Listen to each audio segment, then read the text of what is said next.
Hello, everyone. My name is Mark Hagiyama, and I'd like to welcome everyone here to the Cancer Conquering Community. This is our weekly group meeting, and I am a stage 4 prostate bone and lung cancer patient slash survivor. Been dealing with cancer since late 2020, early 2021. Doing very well. I'm out here in Texas, and we are just enjoying beautiful, beautiful weather. It's in the high 80s, low 90s, which for here, that's pretty amazing. So, without further ado, what I'd like to do is I'd like to bring on our very special guest, and her name is Linda Trummer, and she leads a large Facebook group called uh, what's the name of your group, Cell- Linda? Mantle cell lymphoma, the Mantle journey. cell lymphoma, the journey. It was just evading me. I'm looking at your moniker, and it was throwing me. So my apologies for that. But without further ado, Linda, please introduce yourself and tell us a little bit about who you are, and we're going to get into a great conversation. Oh, good. I love great conversations. I am, as he said, Linda Trummer from a suburb of Minneapolis, Minnesota. Um, I was diagnosed with mantle cell lymphoma, blastoid variant, which makes it more aggressive, back in um, 2015. I hear all your 2020s, and I'm way older than that. 2015, right before my 60th birthday. Um, so I've been dealing with this for a long time. I have three dogs and two cats. One of the dogs is on my bed back here. And uh, also, as Mark said, I started a support group for people with mantle cell back in 2017. We are now 8 years old and have just about four members away from 2,500 members from 35 different countries. That is amazing. And tell we'll talk more about your group later on in this session. Absolutely. Let's, I mean, I don't even know how you've overcome so many things. Why don't you talk about some of the your health crises that Sure. you've dealt with in your life because it's absolutely amazing, and you are a perfect advocate for health in general. So go ahead and please share with us about that. Sure. So in 2015, I had for quite some time a lump on my jawline. And as I said, I was about to turn 60, so I kind of ignored it, thinking it was just an old lady bump of some sort. And I was backing out of a parking lot from a meeting one day, looking in the rearview mirror, and I noticed that the lump was getting larger. So I went to my primary care doctor, who sent me in almost immediately for a PET CT scan. Um, And then I went to my first oncologist who diagnosed me with MALT, MALT. It stands for something you don't need to know. It's a low-grade lymphoma, non-Hodgkin's. So that meant slow growing, which maybe meant I wouldn't need any treatment at all. Um, the second visit I had with him to start discussing how we were going to proceed, uh, he had redone some blood work and found that something else was unusual. Um, and he must have seen a bit of panic in my eyes because he took a hold of my hand and he said, "I promise you we're not going to find anything more serious." And I'm sorry, but nobody can promise that. So I went looking for a new oncologist, found one at the same cancer center, which is located where I live. And she actually looked for lumps, unlike the first oncologist, and found one under my left in my armpit. So we had another biopsy done, and that's when I was diagnosed with mantle cell lymphoma, blastoid variant. and it was stage 4, but stage 4 takes on a different meaning for our cancer. It doesn't mean it's more serious. It just means where it's located in our body. So she said that because of the blastoid and because of being more aggressive, I would need to start treatment right away. I had a few more tests that had to be done, like the bone marrow biopsy. I had to have my heart examined because I have sick sinus syndrome, so I have a pacemaker. I had to make sure I could survive the treatment. And went into the hospital on October 1st and didn't leave until the end of the month. I was in for a full month getting my first treatment of hyper CBAT, which is a very toxic chemo. The only thing more toxic is the beam that people have before they have stem cell transplants. So it made me sick, and I ended up getting an infection. And that's pretty much the way that the rest of my treatment went, that I would be in and out of the hospital with infections, high fevers. I had to be hospitalized for every treatment, which would mean a week at a time, because there was a series of chemos that was separately infused into my body. And then they decided that there was a concern that it would get into my neurological system and my brain. So I started having chemo infused through lumbar punctures. I had 6 of those. Um, so um, at the end of a year and a half, I had reached out to palliative care, who not only does hospice but also does quality of life care when you have a severe illness.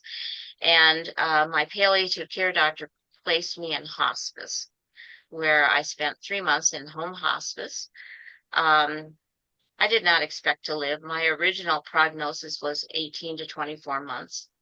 Um, when I went into hospice, I was dealing with a lot of delirium, and when I did have my lucid moments, all I could think about was preparing to die. So that meant working on a will and getting a cremation package and writing letters to loved ones that I felt I was one day soon going to leave behind. At 24 months, I was still alive.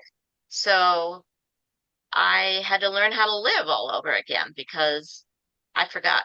I forgot. I couldn't even, when somebody asked me how I was doing, I was so worried about relapsing that I couldn't even say, "Oh, I'm doing great." I would say, "Oh, I guess I'm okay." So I had to learn to change my language and start exercising again and start rehab because I had lost the use of my legs to some extent. So there was a lot of rebuilding to do. About the time I started feeling hopeful that I was going to live, COVID came along, and I was vaccinated, but got it anyway. They had learned around the same time that people who were immunocompromised were also susceptible to catching it, whether they were immunized or not. So I got COVID, and I got it really bad. I spent 5 weeks on a ventilator in ICU. My son received a phone call one night from the ICU doctor that they didn't expect for me to make it through the night. So they held the phone up to my ear so that he could say his final goodbyes to me. Because I was in a coma, I had no idea what was happening. So 5 weeks later, I managed to walk out of the hospital.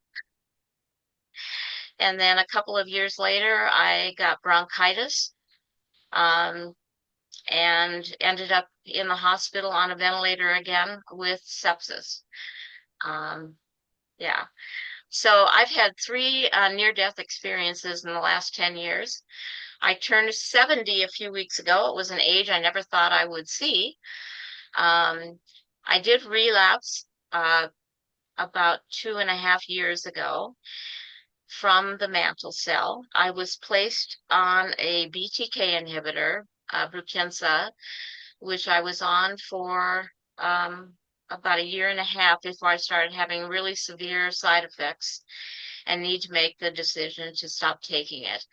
Um, and there was concern that I would relapse soon because of that decision. But it was October 3rd, um, a year ago, and I'm almost at that 1 year anniversary now, and I'm still doing fine. Still in remission, so-called remission. Mantle cell lymphoma is a rare, incurable non-Hodgkin's lymphoma. So there are some of us who don't survive it. Fortunately, there are a lot of us who do survive it, and I'm one of them. So I'm glad to be here with you today. And we are so happy Thank you. to have you. I mean,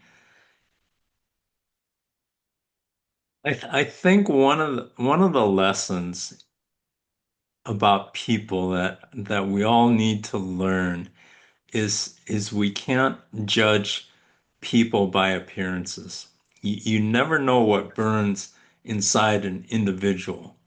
And I mean, if you were to just look at Linda, you would say, "Oh, you know, there's no way she could be that kind of fighter." But she is. She fights for every single breath and is an amazing advocate, amazing leader of her group. And so, how did you develop this strength of yours? I mean, it's amazing you know what you've done with your group and your fight and your willingness to after every hurdle to keep going and going and going. Tell us about that. Not every day looked like I was a fighter, that's for certain. I think we all have days where perhaps we wish the fight was over, that it was that like that we didn't have to deal with it anymore. Um, but I think that we have an innate desire to stay alive, and just like the rest of the living creatures on this earth, we do what we have to survive even the greatest uh, um, events. And I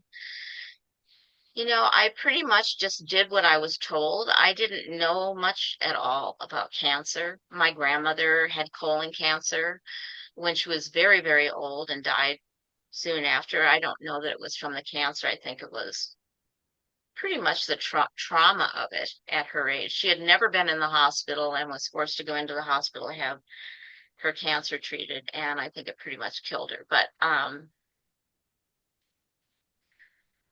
while I was sick, I had a lot of visitors, because I worked in a position in my community. I was a collaboration of the city, the school district, and our health partner, working in a very large neighborhood of rental units, where people were struggling with race issues, economical issues. We had immigrants who were struggling to keep their heads above water. Just a lot of people with a variety of issues living in the neighborhood. And I was hired to be their outreach coordinator to do whatever we needed to do in the areas of health, education, and safety. So I kind of learned how to become a fighter for other people, and really felt a sense that I wasn't done with the work I had to accomplish on Earth. Um, I I I don't know any better way to describe that other than to say I just wasn't done. And so they always say that, well, you survived, there must be a purpose. And so for a while I looked for my purpose. And then a pastor friend of mine said, Linda, you've already found your purpose. You've been living your purpose most of your life. And it was like an aha moment for me where I realized that I was doing some pretty good stuff in the world, and it wasn't time for me to be finished doing that yet. So I stayed alive. Well, doesn't everybody love that? I mean, I do. I think it's absolutely phenomenal, you know, to realize what your calling is and just buy into it. Everybody has a purpose on this earth. And if you believe anything otherwise, you are completely wrong. Everybody has everybody is a unique being, and you are all made to contribute to this world in some way, no matter what. And I mean, I think it's absolutely beautiful what you've accomplished and what you've done and what you're going to do, Linda. And I think there's a lot more to your story. Let's talk about mindset and how you developed your incredible mindset to keep. I mean, somewhere I think it was in our Facebook page post that I put that you have more lives than a cat. And I mean, you just keep fighting and keep going, and no matter what, you've been in comas, and you just keep coming out. So there is definitely a reason you are here, and you are here with us sharing your story. So talk about that, please. Wow. Um, I have I've had to fight my whole life to get where I needed to go. When I was a kid, I had a ruptured appendix, but nobody knew that. And by the time I got to the hospital, I was nearly dead. The poison had gone through my system. Um, a little over, I don't know, maybe 15 years ago, my heart stopped working correctly and I needed to have a pacemaker. Um, I raised my son, who is now 42 years old, as a single parent. Um, the job that I had for 25 years was a very challenging job where there was a lot of violence and anger and crime that we were dealing with. I was actually paired with a police officer because of the nature of the work I did. Um, but I found hope in the children, um, because how can you not find hope in children? You look at their smiling faces and know that they want to do well and be successful, and all they're really looking for in return is love. Um, I mean, that was my work environment, and um, I kind of hoped that I would always go back to that work, and was unable to do so. Um, so when I couldn't find a support group that I really liked, I decided one day out of frustration that I was going to, excuse me, start my own. And sat there thinking nobody's ever going to join this group. Well, pretty soon they started trickling in, and it was pretty amazing. And I can remember one day we got to, and this was a couple of years in, we got to 325 members. And I thought, oh my God, we're getting too big. And I asked the moderators that I had if we should cap the group and not allow any more in, because it had such a homey family feel to it that I didn't want to lose that, because that was what I was looking for on my own, was a group where you could go in and talk about whatever was on your mind that day. Didn't have to be about cancer. Could be about anything in your life. And I decided to take my concerns to the group, and I asked them how they felt about capping the group, and they were absolutely not. Anybody who wants to be here should be here. We promise you we'll never lose that small family feel. And being four shy of 2,500 members, I can tell you that they kept their promise to me. It's still a pretty small, large group, where everyone is able to share their feelings, um, and we enjoy seeing pieces of each other's worlds, in spite of the cancer.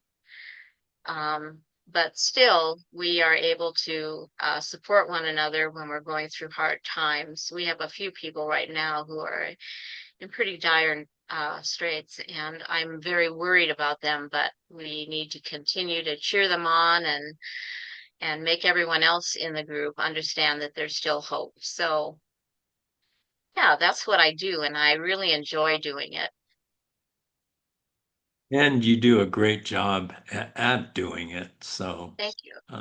with the uh, support that you offer, I mean, Linda's group operates 24/7 in like so many different countries. That is absolutely incredible. And you know, my goal is to just unite this whole world of cancer so that we're all one and we're all helping each other and working with each other.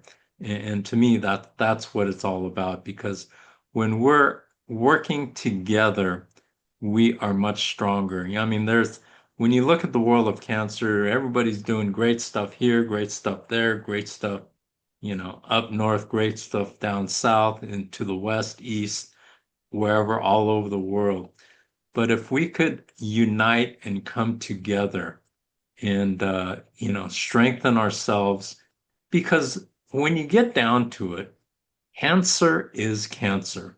We all have different cancers, but the bottom line is it's still cancer. And so if we could unite together and come together and help each other as a group. We're just going to become stronger and we're going to make it better for everyone. Even in the time that since I've been diagnosed, I've seen tremendous growth in this space, and that's a beautiful thing because that means people are becoming more aware. When I first started on this cancer journey, and I think all of us growing up knew this, when somebody got diagnosed with cancer, automatically your first thought is it's a death sentence. And what we're all doing together is helping people realize, okay, you have cancer, let's deal with it, let's get you better, let's help you get better, let's guide you in these different areas. And now I think the stigma is starting to change because there's so many people that are making it and that are still around even after being diagnosed with cancer. And the statistics, you cannot avoid these statistics. One in every two men by the age of 50 will get cancer, and one in every three women. The men get prostate, and the women get breast cancer. That, my friends, is an epidemic. It is everywhere. And I look back to the time when I was growing up, I didn't even know what cancer was. I remember one lady got cancer, and I asked my dad, "What is cancer?" And he said, "Oh, it's really bad." He didn't know either. He just tried to give me an answer. And oh, she's not doing well, and so we've culturally been ingrained that cancer is a death sentence. But I think Linda's group and our group and other groups, we're trying to change that and help people realize that, you know, this disease, you can survive it and you can live with it and you can thrive. What are your thoughts on all of this, Linda?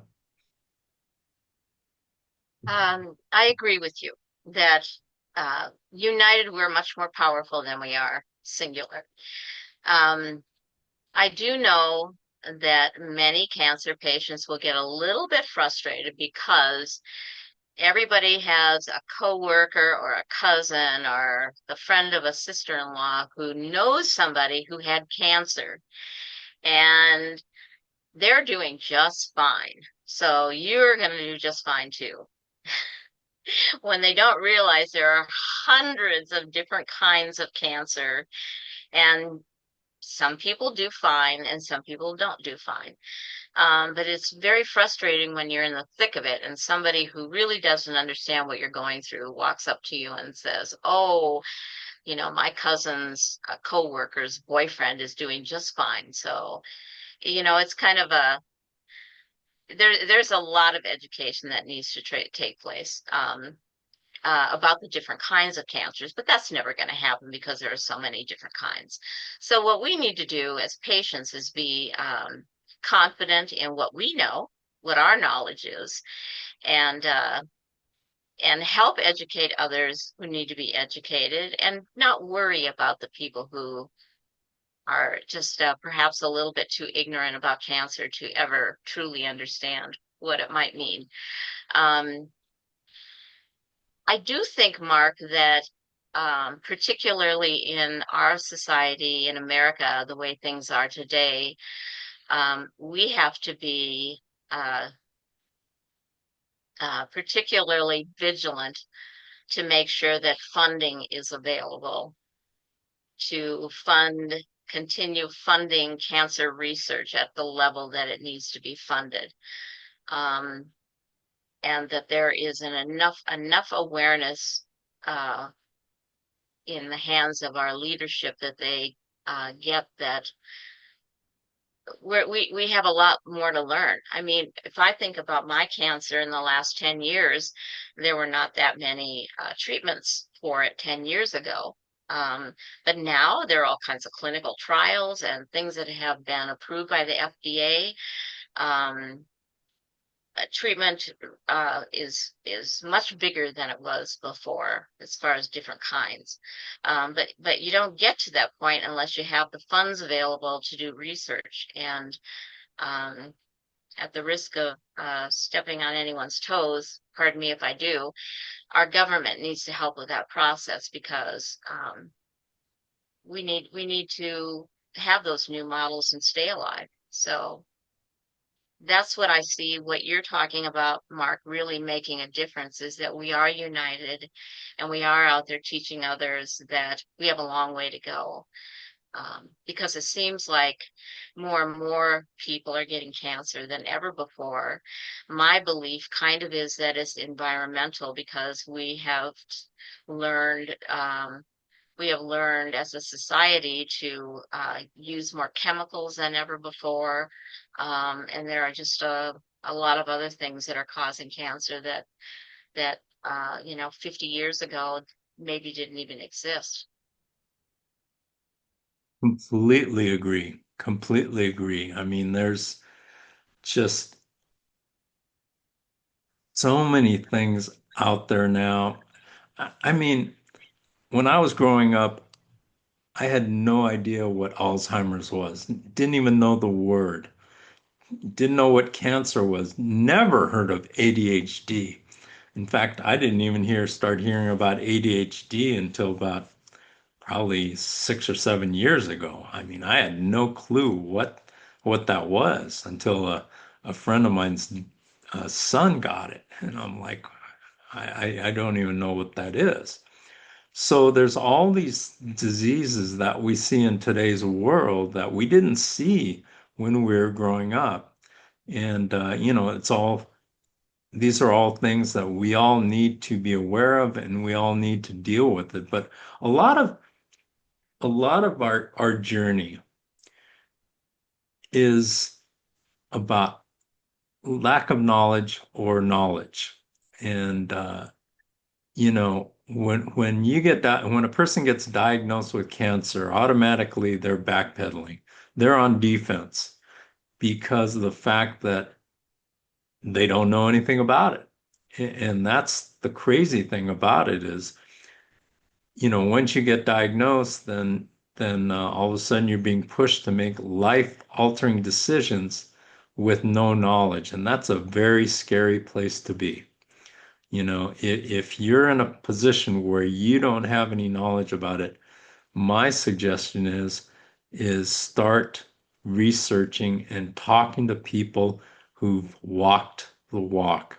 And that's one of the things that I did was I reached out through LinkedIn, and I still use LinkedIn extensively, as does Lihia and Thomas, to reach out to people to find out. I wanted to talk to the people who walked the walk and find out what they did. because as Linda alluded to earlier, you know, there's just so much misinformation and lack of information and everybody knows, as she was saying, everybody knows somebody, a friend of a friend who had it and they dealt with it. And, there's so many assumptions that may or may not be correct. So knowledge is key. Information is so critical uh, for not only your personal journey, but if you're dealing with a loved one, to help them. I mean, we're all individual beings and we all deal with things in our own ways. One of the things that in this group, what we talk about is make this journey your own. Make it your own journey. And don't rely on just one person or one doctor, and you know get second opinions, get different opinions, get more knowledge about your own personal uh, type of cancer, because everybody's cancer is different. Everybody physiologically is different, so as a result, how they react to cancer and how they deal with cancer are, could be totally unique to that individual. Talk about all of that in your experience, Linda. Well, some people in our group will say to new members, whatever you do, don't Google. And I Google all the time. My rule is that anything that's older than 2 years is not relevant anymore because so much is changing. So you really have to have a good understanding of what your cancer is and what changes have been made over the years and what it is you're looking for when you do a search. Um, so that I think that's really how I learned the most about cancer was from Google. Uh, and then I really encourage people like you all are to belong to a support group, not because people are going to tell you what you need to do to treat your cancer, but because people are going to share their experiences, which might resonate with you, and it'll give you the information that you need to ask your doctor the questions that need to be asked. Um, so I just think that's a great value to being in a support group. Um, I uh, it's a big question, Mark. Um, I um, I can, when I go someplace now, I can pick out a cancer patient. And I don't know how I do that, but if it's like at a church event or something, I'll walk up to that person and I'll just ask them, do you have cancer? And they're always kind of shocked that I might know that. And some of them look around them like, oh my God, now other people might have heard you and know that I have cancer. Like it's supposed to be a secret. And there are quite a few people who don't talk to others about their journey. And I'll tell you, I'm an open book. Anybody who wants to listen to me, I'm talking about it because it makes me feel better, it educates them, and it gives me a chance to connect to the people I'm talking to in a different way. Um, so I I do a lot of writing that I share with others. If Jen is still here, I write a lot of poems in the group. I'm hoping that I can pull some of them together in 2026 and publish a book. Um, some of them are really silly poems, some of them are inspirational. And anytime we lose a member of our group or the spouse of a member, I will write a poem for the survivor to keep as a family. Those aren't silly, those are serious. But my belief is that and I hope I don't offend anybody, but this really helps me get through life. When I had COVID was to me a worse experience than the year and a half I spent fighting cancer. I was delirious most of the time. I was not awake most of the time, and I lived in a dream world, and they were nightmares. I thought that the nurses were trying to kill me. I didn't know where I was. I thought I was being held hostage. And when I was awake, I kept trying to call the police to come and rescue me. Um, but my grandmother, who had colon cancer and died, was with me the entire 5 weeks that I was dealing with COVID. And I wasn't afraid because grandma was there with me. And I don't know if it, this is going to kind of touch on something that maybe you're not ready for. I don't know, maybe you are. But do you notice that sometimes people who are in the process of passing away will point to something that's not really there, but they see something very vividly, and it's usually a loved one who's coming to guide them home. I don't think that's delusion. I think that's real. And it happened with my grandmother, and just turned out that my grandmother was there to walk that journey with me. So I'm not afraid of dying anymore. I think it's a natural step of life. I think when we're born, we know we're going to die one day. We, hope it doesn't come soon, but for different reasons we do. And I honestly feel that it just takes us to a next place where things are going to be different. We're not going to be suffering anymore. Um, and so it's not something I'm afraid of. Um, I took your question and turned it into something completely different, Mark. That's okay. But the question that I have for you is, at what point in your life did you develop this mindset about death? Because some people are Yeah. just afraid of death, Oh, like to no end. With all of your health crises, where did that mindset come about? I had a lot of time to think about it when I had cancer, when I was dealing with my cancer. I had a lot of time to think about it, and I had quite a few near-death experiences while in the hospital. I can remember waking up. This is kind of a funny story, but I can remember being woken up by a nurse as she was packing ice around me. Uh, and I didn't understand what was going on. I thought she wanted me to get up and help her distribute the ice to other cancer patients who needed ice for some reason.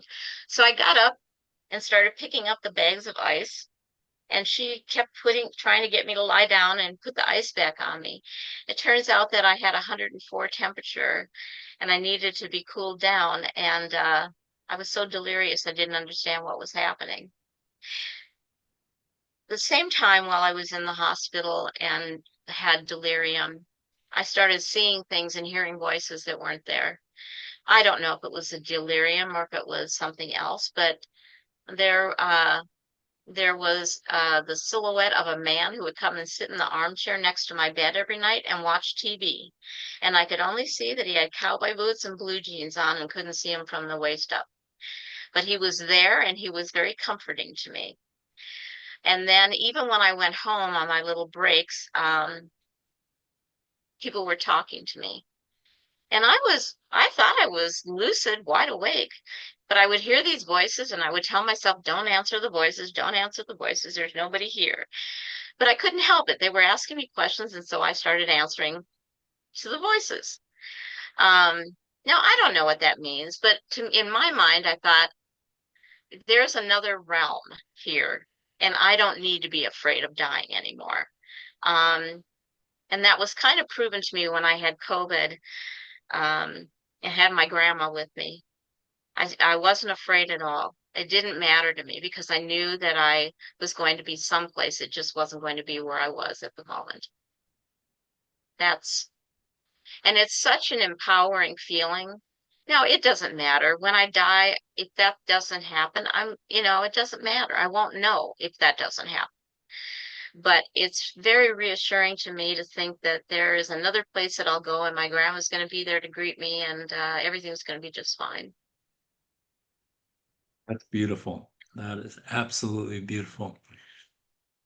Talk about your group and what it was like when you started the group and how it's changed over the years to what it is today. Well, it started out very slowly, and I'm proud to say that a number of the people who were my first members are still in the group. Um, it's just sort of a place where we all belong. Should ask the member who joined us actually how the group is. But for me, we grew in spurts. Um, And I found myself really, really overwhelmed. And I was having lunch with the mayor of my city one day, and I said, I don't know what to do with this group because we've got a lot of members now. And I think at that point we only had about 1,000. And I said, I feel like all I do is manage the group, and I don't know what to do about it. Even though I had moderators, I felt such a sense of responsibility to these people that I wanted to make it the best thing possible. And he suggested to me that I start looking at it as a small business and think about the things that I needed to put in place, just like when I started my collaboration, the work that I did. What did I need to do so that I wasn't the only one doing everything? So today we have a leadership. I'd like to know the answer to that question myself. Today we have a leadership team. This is how we have a leadership team of about 20 people. So we have I've got 5 administrators, so I'm not the only one making decisions. They're all in charge of one area of the group, like membership or whatever it may be. We have 5 group experts, and one of them is the administrator of our group experts, so that we can, when a member has a question about something, we can look for the right answer for them, steer them in the right direction. We have a caregivers pull-out group because caregiver issues are different than patient issues. Um, and so I have 2 people who moderate that group. They're just starting up again tomorrow. Oh, today, the 25th, today, with a group. And they have different topics that they'll be discussing each month. Um, I I don't know if you've all heard of Gilda's Club, um, named after Gilda Radner. She's got support groups. She passed away from her cancer, and she named after her. There are groups in 40 different locations throughout the country. Um, and a friend of mine is now on the Minnesota Board of Directors, and I reached out to their director, and she's agreed to let me tap into some of their leadership to do our caregiver groups because the topics are really important things like intimacy is a big one. Mark, you and I have talked about that before. Um, Cancer kind of changes the way relationships can function. And so that's one of the issues that I wanted to make sure we had an experienced person at the table to talk about that. Um, we also have mentors. So if someone in the group is new, and struggling to find a good facility or the right doctor or to understand the terminology, I'll offer them a mentor who will kind of walk through that process with them. And that's really been a godsend. Uh, so that's kind of how our group operates. It's multifaceted, and everybody everybody on the leadership team comes together to do problem solving. It's really quite a wonderful thing. So let's say, for instance, I just happen to contract mantle cell. And so I'm searching Facebook and I find your group. I have no idea what this is all about or what to do. So I'm coming to your group. What can I expect? Um, we, I work with the members very closely to make sure we are not giving medical advice to anybody. What we're doing is sharing experiences. So if we have enough information about what your situation is, Mark, people in the group would reach out and share their experiences with you. And they're going to be varied because they're, like you said, every one of us is different. We all react to treatment differently. Um, we may not react at all to treatment, but there are so many different variables. So, in addition to just giving you an overview on what the cancer is and what some of the treatments are, um, we also keep a list of the doctors that we see at what facilities and whether or not we'd recommend them, so that if you live in a certain area, we can give you an idea of where you might go to get the right doctor. Um, we also goof off a little bit in my group because humor is really important, I think, to staying healthy. So we like to tell jokes and pick on each other, tease each other a bit, and goof off. And I'm the master at that, I think, because humor is, I have kind of a sarcastic sense of humor. So people have got to know me well enough where they're not offended much by that anymore. But it truly is like a family where you're coming together and you're being honest and sincere with one another. And it sounds a lot like what your group does, Mark. I think there's a lot of similarities in what we do because we're both coming from the same place. Yeah.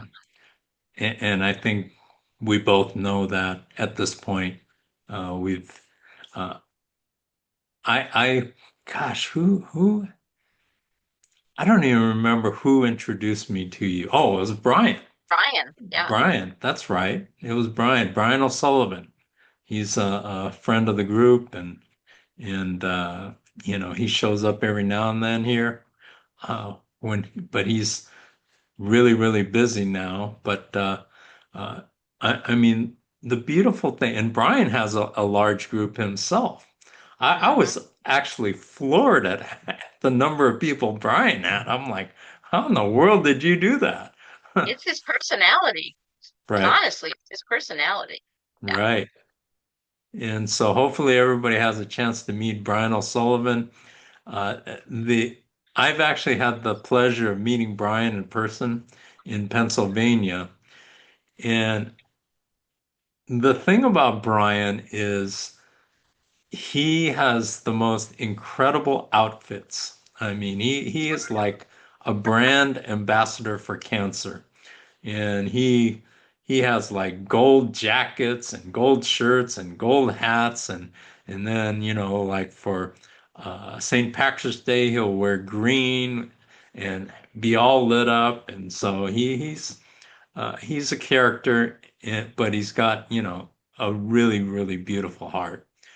Hmm. Let's talk about something that's very important and how do you deal with your group as far as this aspect goes. Let's talk about mindset. And I know this is one of your favorite subjects because this is one of my favorite subjects. Talk about that, please, Linda. Mindset. How do you mean, Mark? I'm not sure I understand. How to develop the mindset necessary to battle cancer. Uh, Oh, and yes. Okay, cancer gotcha. of any kind, mantle cell, whatever. When I see someone struggling in my group, I always reach out to them privately, um, because I think it's really important for those of us who have been traveling this journey to let others know that there is hope. Um, and it's not just your hope, it's the hope of all of those around you. And the beauty of the people in my group, and probably the same for yours, is that um, they are always sharing those words of encouragement with one another, which you know, just knowing, even on your worst days, knowing that if you log into that group, you're going to get a heavy dose of love and strength and hope. Because people, we want each other to do well. We want to change the trajectory of what our cancer diagnosis might typically bring us. Um, there's nothing worse than getting a private message from someone's wife to tell me that their husband passed away during the night. Um, because I'm going to take it to the whole group, and the whole group isn't going to be ready to hear it because we don't want to be reminded that this cancer just might kill us. Um, we want to stay positive, and so, um, but we also have to honor those who are not doing well, those who have passed, or those we just had a woman who learned that it is now in her, it is, she's relapsed and it is now in her brain. And and that survival is not, that doesn't look good. But we're going to cheer her on and make her realize that she is loved and embraced by 2,496 people while she's in our group. Hopefully we'll get up to 2,500, and maybe she's going to beat it because treatments have changed. Um, never ever letting go of sharing hope with other people is really, really important. I concur 1,000%. Uh, yeah, the theme of our group here is we want to provide hope, inspiration, and resilience to anyone. And it doesn't matter if a person has cancer or not, such as Lihia. Lihia has not dealt with cancer, but her mother passed from cancer. Same with Thomas. Uh, he's had relatives that have passed from cancer.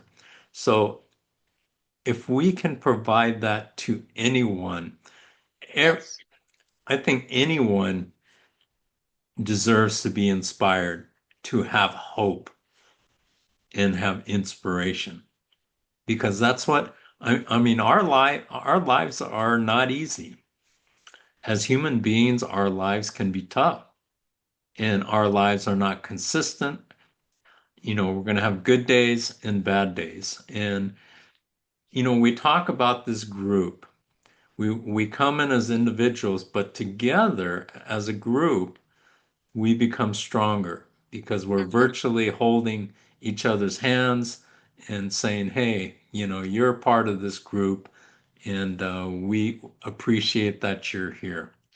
Uh, I mean, there's creating the right mindset moving forward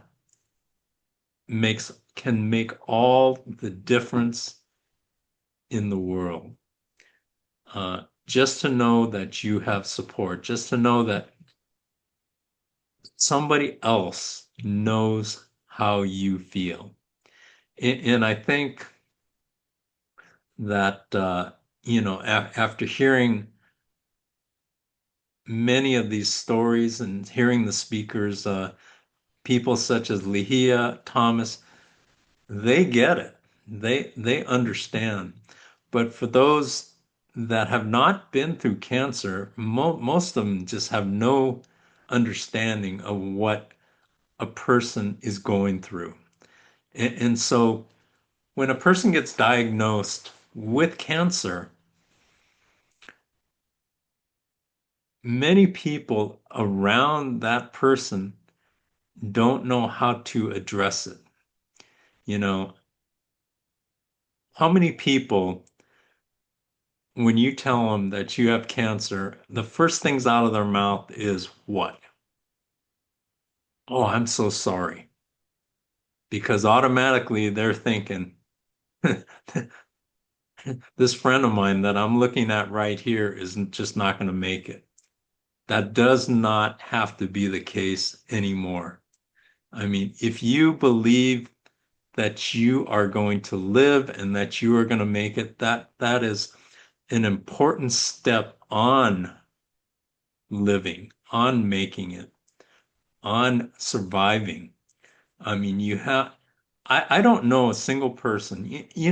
A friend of mine told me a while back, he said, I've lost so many friends to cancer, And yet at the same time, I have so many people that have made it. And the interesting thing about it, what he told me was the ones that have made it all had a positive attitude.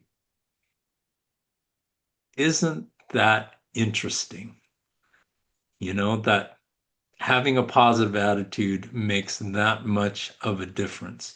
Believing that you can actually live and survive is so important because if you think that you get your diagnosis and let's say your oncologist tells you you have 6 months to live, I see so many people that plan their life around those 6 months. And then when that 6 months hit and they said, okay, my time's up. I was told when I got my diagnosis that I had weeks to live, and I was not buying it. I'm like, in my mind, I had too much to do. I still have too much to do. I have a reason to be here. A close friend of mine,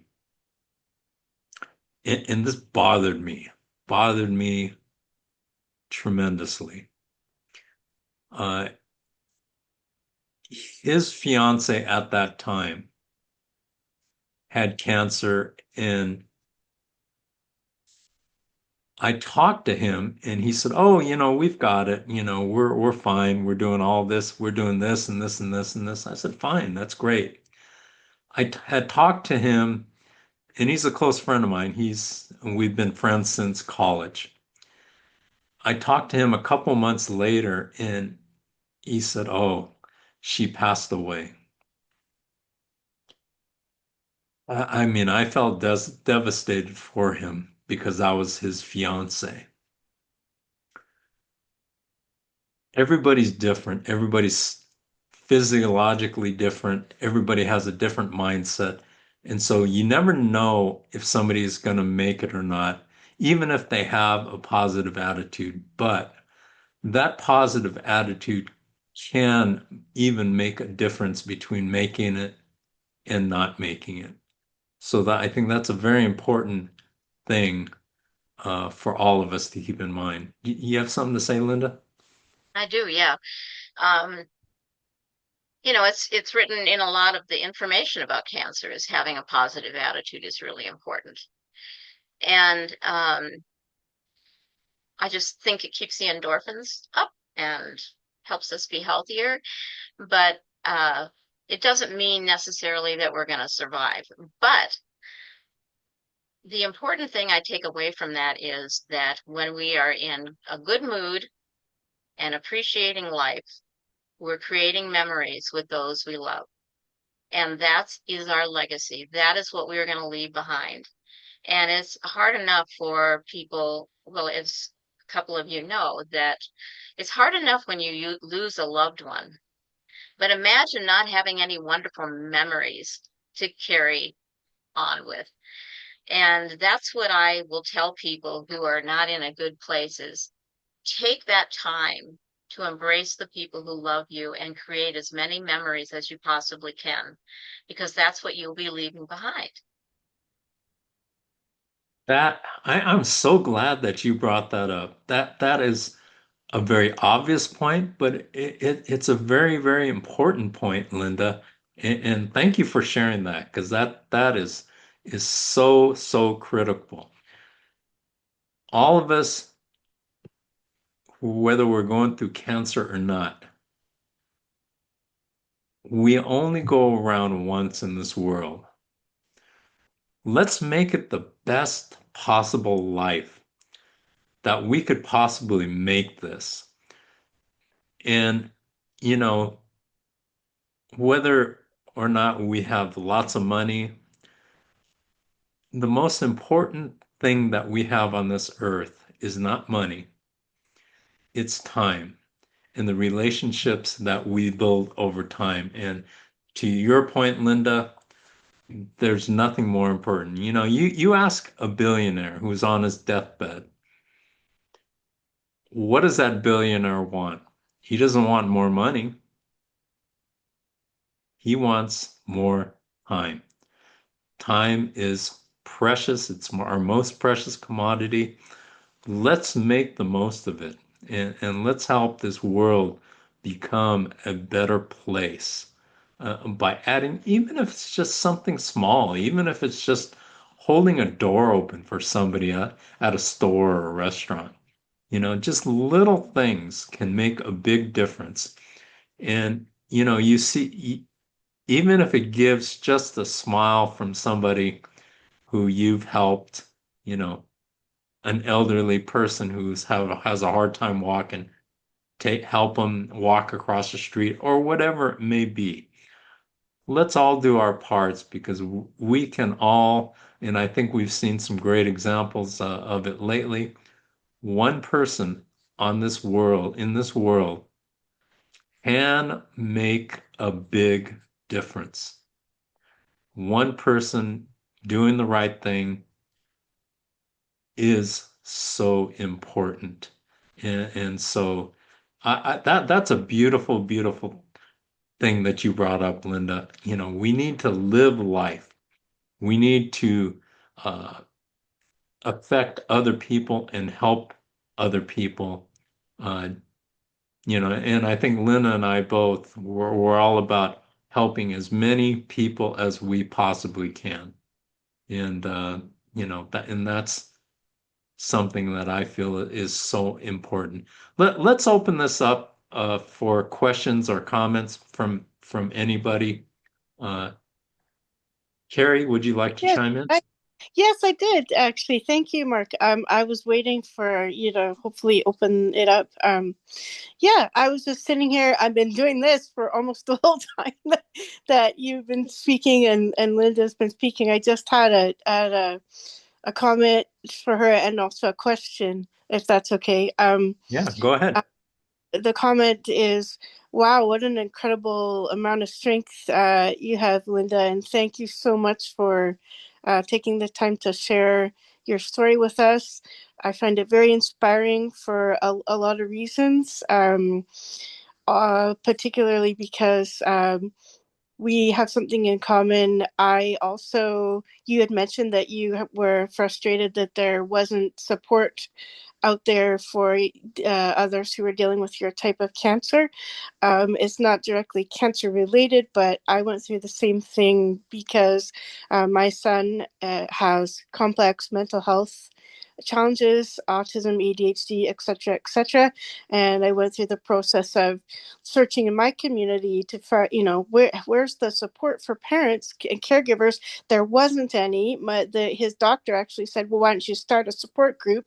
Long story short, I ended up doing that, and then I ended up connecting with someone who was from Vancouver, doing it on a bit larger scale, and sort of assisted her, and then she couldn't carry on anymore. So I run a support group on Facebook as well for parents and caregivers of Wonderful. young adults, etc., with complex mental health issues.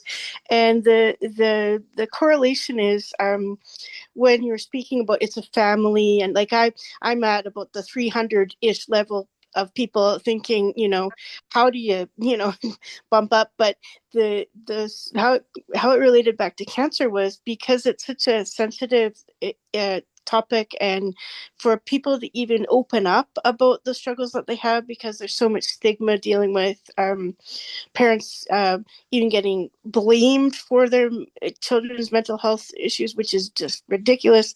They trust me, and we've been at this for years. So when I was diagnosed with cancer, I thought, well, I need to be transparent and let people know that this is happening in my life if I'm wanting them to share about their lives. And what ended up happening with me, which was such an unexpected gift, was I have people checking in on me and asking me how I'm doing. And if I don't give an update about how I'm doing, they're like, how are you doing, Carrie? We need you. And it's been incredible. And I just feel really inspired by the work that you do. And it resonated with me how you said there's a balance between the seriousness, but also the sarcasm and the humor as a coping mechanism. And I thought, yep, you've got it right on the nose. And I'm sure all the people in your group really appreciate your efforts. The question I had is, do you have any advice for a fellow admin, I guess, if you want to call it that, of how to like keep people engaged, and if it's meant to bump up the numbers, bump it up. If it's not meant to, oh well, just that, because you've been at it longer than I have, and you're doing a wonderful job. Um, I think the reason um, especially with a topic like yours, I mean, congratulations. That's a really important. In Thank my you. home, we deal with, actually, what's the name of your group? I might need to join it. What I is the will. name of I will put it? it Will you in. send it to me? Okay. I will. I will message. I will Okay. mark, and then yeah, absolutely, because that Thank would be you. cool. I'd love You, that. you, you know what, Linda? I've known Carrie a while now. I didn't even know that. I did No. tell you that when before we did the interview, but because it wasn't focused on cancer, it didn't come up in the interview. But yes, I've been doing that for a number of years now. So yes, I will definitely give Mark the name, and he can pass it along to you, Linda. Okay. Awesome. Thank you. That's awesome. Um, we have reached out to a number of doctors in the field who work with mantle cell patients. And uh, so now they know about us and they have let their patients know about us. We get referrals from world-class doctors, I'm proud to say. Um, I think, that's one way of getting the word out. Also, we did a lot of silly stuff in the group, like we would have silly contests and there would be a book or something. I've got some books right here that I use as, I don't know if you can read that the right way, but I just find even going to the half price bookstore, I can find, little gifts that people can win for some crazy, just to keep things fun and alive. And people who are going through a rough time really really appreciate that. Uh, the humor and the kind of loving opportunities to be engaged in some way. Um, but really, how long have you been a group?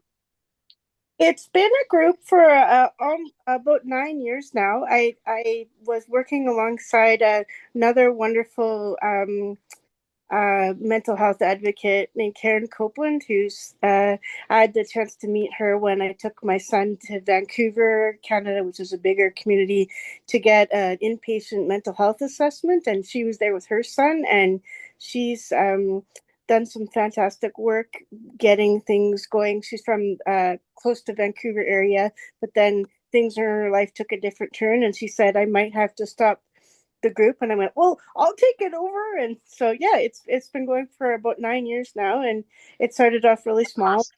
about 314 members. I just looked up. Awesome. Awesome. People from Canada, from the States, a couple from England, and a couple even from Australia, would you believe? But yeah, it's been fantastic. Wow. I just wondered how, a piece of advice on how to keep members Yeah. engaged, just keep things going up, because it's sometimes it's hard to know, like, is what you're doing landing with everybody. I check in and say, is this okay? And because people are stressed to the max, and like their normal is up here. That's our normal as parents of children with these complex needs. So yeah, just wondered if you had any thoughts there. Well, I would love to come into your group and at least observe what's happening there because I think you certainly have a topic that could be written about, and just getting some publicity out there for you and what your topic is would Just be I helpful. type it into the Uh, chat. Type it into the yeah, chat. And I can also get Mark to send you a link if that's easier. perfect. Type Thank it you. in. Yeah, But yeah, I just wondered if any.